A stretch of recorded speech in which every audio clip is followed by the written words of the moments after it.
Olá, alunos. Mais uma aula. Hoje, tabelas e gráficos, página 143 do módulo 4. Existe uma parte da matemática chamada estatística, que é responsável pela coleta, organização, análise e interpretação de dados numéricos sobre os mais variados assuntos.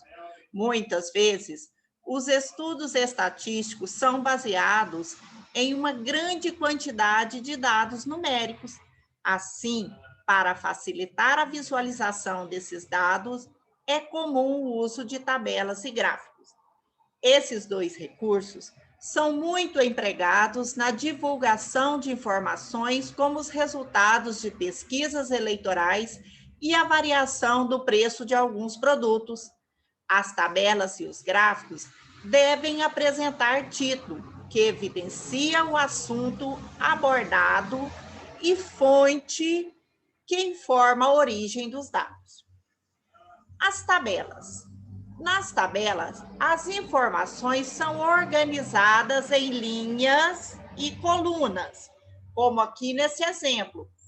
Nós temos a linha do ano 2010, onde nós temos o campeão e o vice-campeão da Copa do Brasil de Futebol de 2010 a 2017. Como dito lá em cima, é necessário ter o título, né, para evidenciar o assunto. Nós temos aqui nas linhas, né, cada linha representa o ano e o campeão e o vice-campeão. Nas colunas, temos a coluna do ano, temos a coluna do campeão e a coluna do vice-campeão. Então, as tabelas são organizadas de acordo com o assunto em linhas e colunas e o título para evidenciar o assunto. Na página 145, gráficos e tabela, gráficos de barras. Os gráficos de barras são úteis para comparar valores, pois o comprimento de cada barra é proporcional à informação por ela representada. Vejamos dois gráficos de barras com informações sobre a educação básica no Brasil.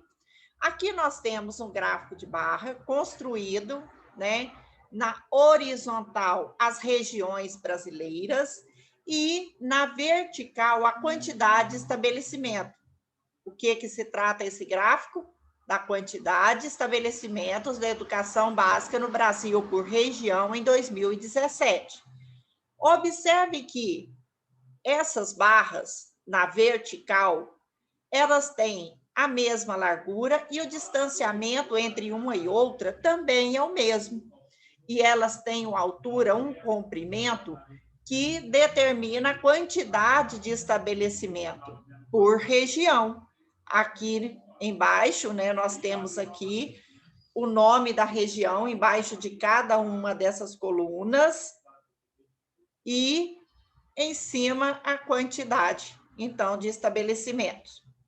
Esses gráficos também podem ser representados na forma horizontal, que é essa daqui, onde à esquerda vem o nome aqui, né, do ensino, da etapa de ensino, educação profissional, especial, EJA, ensino médio, ensino fundamental, ensino infantil. E aqui nessa linha, nesse eixo horizontal, nós temos as quantidades de matrícula em milhões.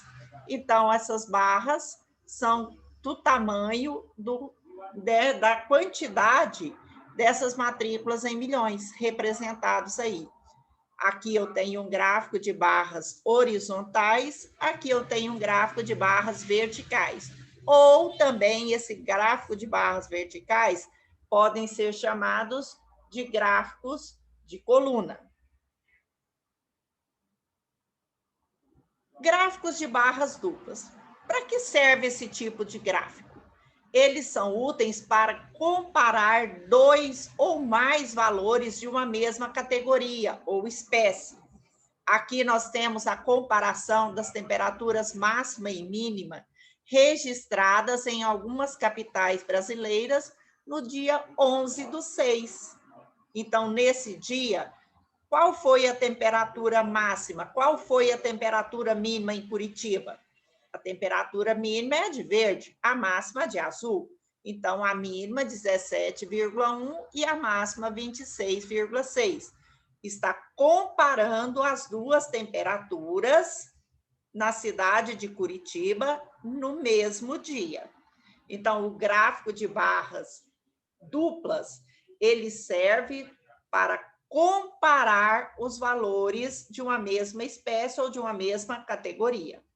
Nós temos aqui o outro exemplo, que é a necessidade estimada e a quantidade de transplantes feitos no Brasil em 2017, amarelo os transplantes feitos, de azul a necessidade estimada de transplantes. Observe aqui que a quantidade de transplante feito é muito inferior à necessidade estimada, não é mesmo? Então, está comparando os dois fatos.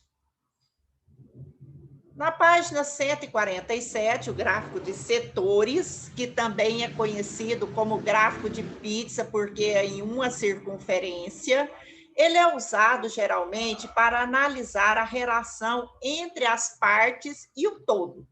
Então, olha aqui, os carros novos, né? As cores dos carros novos que foram vendidos na América do Sul em 2017. Esse tipo de gráfico, ele só serve para representar uma pouca quantidade ou uma pouca representação. Por quê? De dados representados. Porque ele depende do ângulo.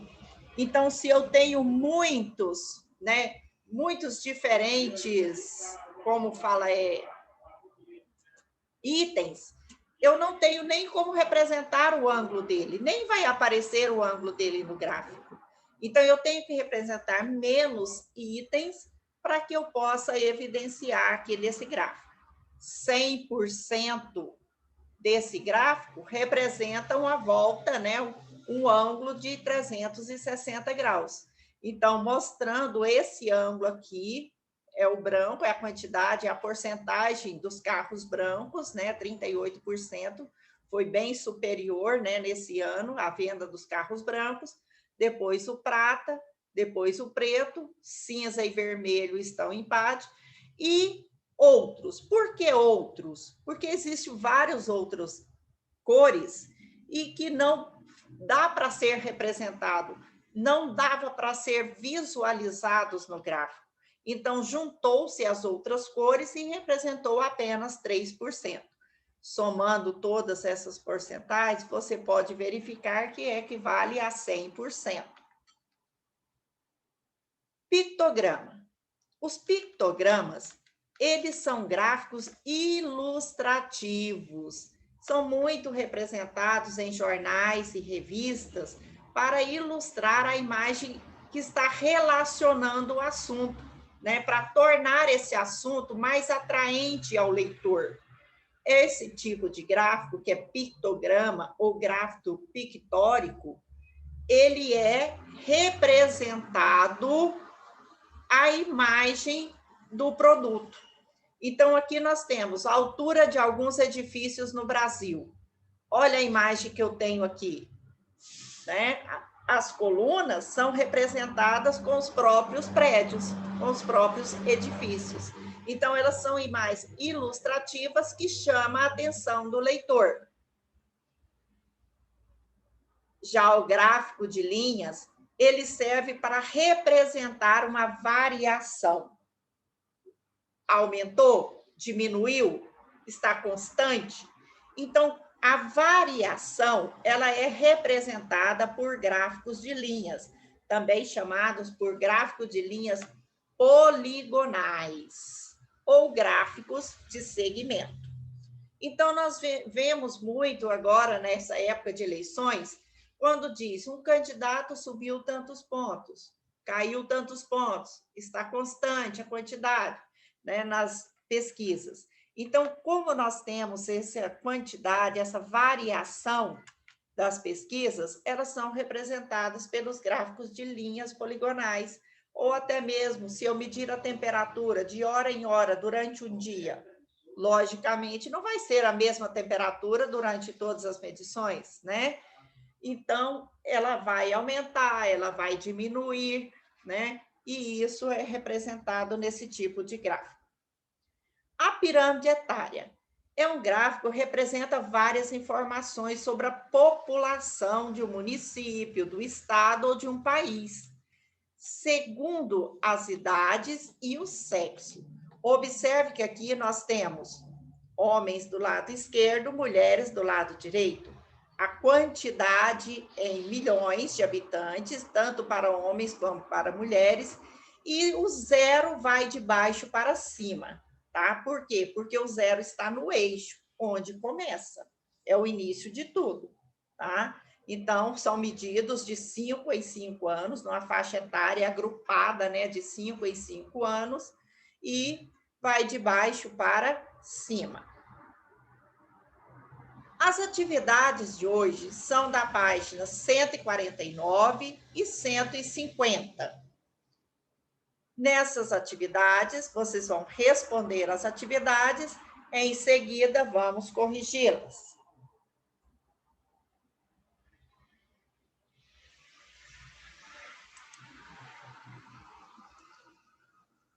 Segundo o Ministério da Saúde, o Brasil dispõe de um ou dos maiores programas de doação de órgãos do mundo. E mesmo assim, a fila de transplantes ainda é muito grande. Em dezembro de 2017, 33.441 pessoas estavam aguardando, ainda aguardam pelos transplantes, né? Então, observando aqui na tabela, rim é o órgão que mais necessitou e necessita de transplante, né? 21.477. É algo a se pensar. Será que eu estou bebendo água o suficiente?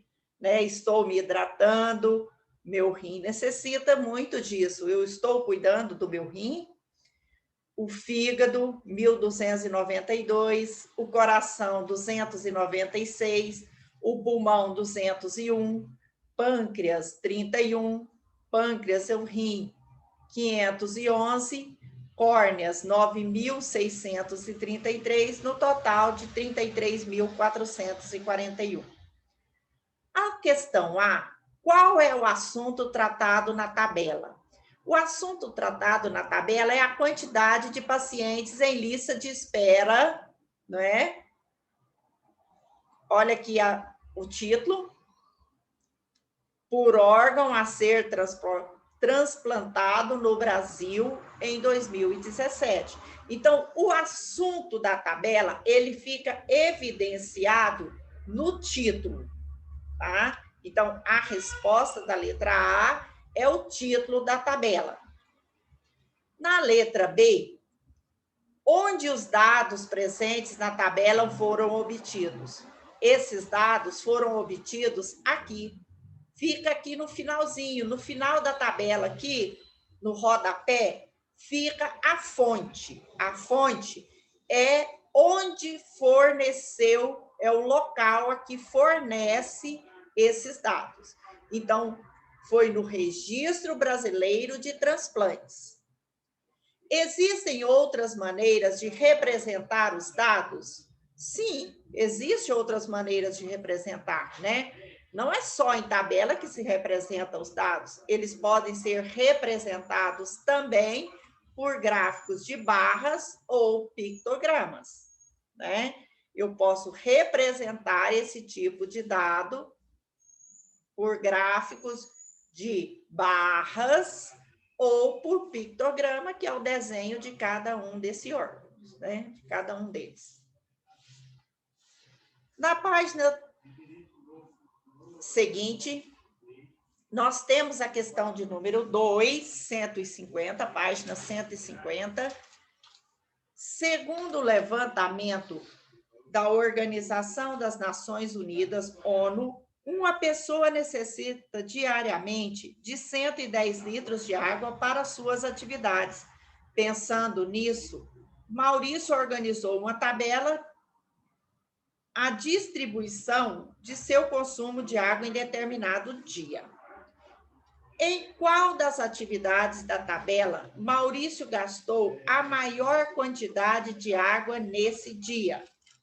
Bom, então olha só, onde foi qual dia em que atividade ele gastou mais? 25%, né? Higiene corporal.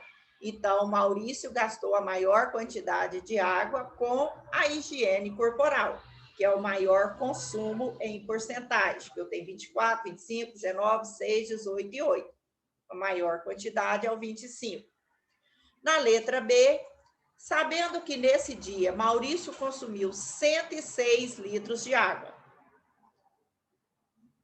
determine quantos litros de água ele gastou com a higiene corporal. Bom, 25% equivale a 25 sobre 100. 25% de 106, multiplico 25 por 106, o resultado divide por 100. Então, ele gastou nesse dia com higiene corporal 26 litros e meio. E limpando a casa? Bom, limpando a casa foi 6%. Então, 6% de 106, porque 106 é o total que ele gastou no dia. Então, 6 vezes 106 é 636. Dividido por 100, 6,36. Então, ele gastou apenas 6 litros, 360 ml, para limpar a casa. Na questão de número 3, os animais locomovem-se pelo céu, pela terra ou pela água de acordo com suas características. Observe o gráfico. O guepardo, nós temos a barra aqui, 110 quilômetros por hora. O falcão peregrino, que é esse pássaro, 320 quilômetros por hora. Agulhão de vela, que é esse peixe, 109 quilômetros por hora. Quais são as informações contidas no gráfico? Bom, a velocidade máxima aproximada em quilômetro por hora atingida por alguns animais, não é isso? Então, esse é o tipo de informação.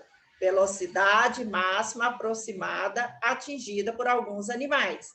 Lembra que o título da tabela ou do gráfico é a informação contida no gráfico.